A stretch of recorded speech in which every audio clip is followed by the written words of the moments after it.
Good morning, students of class 11. Today I am going to tell you about the lesson we are not afraid to die if we can all be together.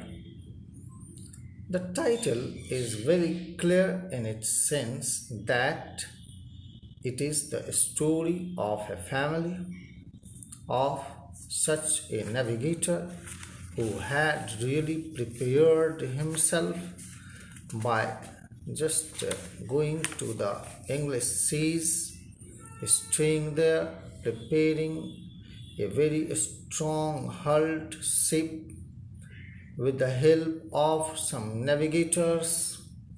These are the ideas that he wants to refer his son Jonathan, 6, and Suzanne, his daughter, who was 7 years old, and his most loving and beautiful wife Mary was together.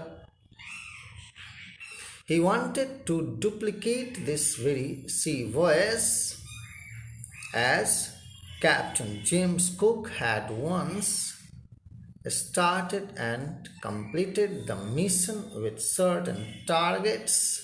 So here you would also learn. You have learned so many things I had given you in the first, second and third previous week video, the word meanings that you could learn.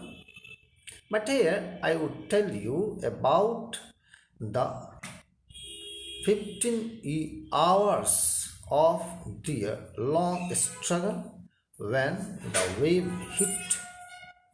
But the wave walker, their ship, could not hold together long enough for them to reach Australia. They checked. Means the narrator checked his charts, calculated that they were two small islands, which was a few hundred kilometers to the east.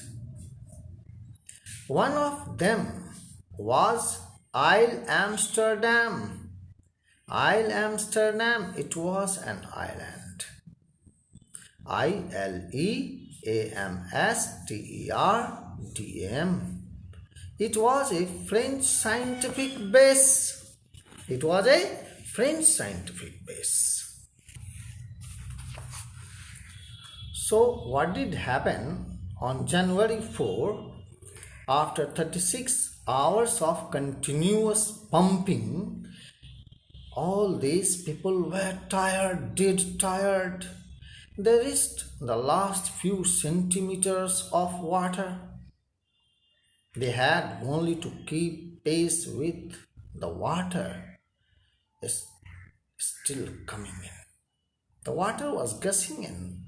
They could not set any sail on the mainmast. Pressure was on the rigging, and it would simply pull the damaged section of the hull apart. So they hoisted the storm chief and headed for where he thought the two islands were. Means now they were moving in the direction of the island which was in the east. Mary found some corned beef, edible, and cracker biscuits. What did Mary find? Some corned beef and cracker biscuits. And they ate their first meal in almost 2 days. You can imagine, after long hunger and such a big trouble, they could eat something that was some corned beef and cracker biscuits. Really, it was the recipe that they ate. Their respite was short-lived. At 4 p.m., black clouds began building up behind them. Within the hour, the wind was back to 40 knots. Knots you have known What is this? It is the measurement of the sea distance. The seas were getting higher. The weather continued to deteriorate throughout the night, and by morning, on January 5, their station was again desperate.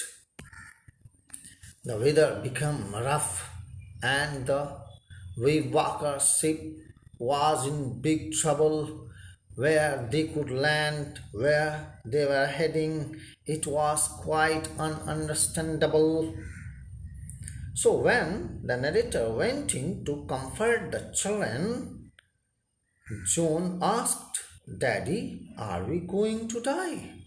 You can think what a disastrous condition it would have been that a child 6 years old asked his father whether they were going to die. The narrator tried to assure him that they could make it.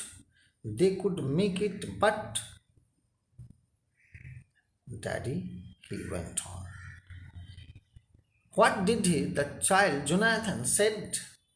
It is the most important line. That's the title of this lesson. You can remember. We are not afraid of dying. We are not afraid of dying if we can all be together. If we can all be together. Means there is power in unity. There is no fear if we all are together. That is a binding sense of facing the odds that the nature has really bestowed upon them. You and Mummy, Sue and I. Sue refers to Suzanne. He could find no words. The narrator could find no words with which to respond, but he left the children's cabin determined to fight the sea with everything. Means all the power he had. To protect the weakened starboard side, he decided to heave to with the undamaged port hull facing on the oncoming waves. He used an improvised sea anchor of heavy nylon rope and two 22-liter plastic barrels of paraffin. Paraffin, you understand, that is kerosene oil, or what it is called wax. That evening, Mary and the narrator sat together holding their hands as the motion of the ship brought more and more water in through the broken planks. Now the water was gushing in through the broken planks of the ship. They felt that their end was very near. They would die very soon indeed. Now it was not the possibility of their survival. That evening, Mary and he sat together. But Wavewalker rode out the storm, and by the morning of January 6, with the wind easing, he tried to get a reading on the sextant. Black in the chart room. Where was this? Black. No. He came back to the chart room. He worked on wind speeds, changes of course. It moved in current in an effort to calculate their position. Means now he was trying to calculate where they were in the sea. They were able to think that they were somewhere in 150,000 kilometers of ocean looking for a 65-kilometer wide island. Means it was a hope that they would come to that very place. While he was thinking, Suzanne was moving painfully She joined him. The left side of her head was then very swollen, and her blackened eyes narrowed to slits. It was very narrow, means she could not see properly. She gave him a card she had made. Suzanne had made a card for her father that she gave it to him. What was written? What was there in this card? On the front, she had drawn caricatures. Of whom? Mary and him. What was written? Here are some funny people. Did they make you laugh? Really? He laughed a lot as well. There was a message inside. Oh, what was the message? Oh, how I love you both. I love you both, so this card is to say thank you and let us hope for the best. Means, despite long struggle, they were very sure of a positive hope that was they would reach to a safe place, and certainly they would make the journey safer and they would reach the destination. Thank you, children. I will tell you something more in the next video. Thank you.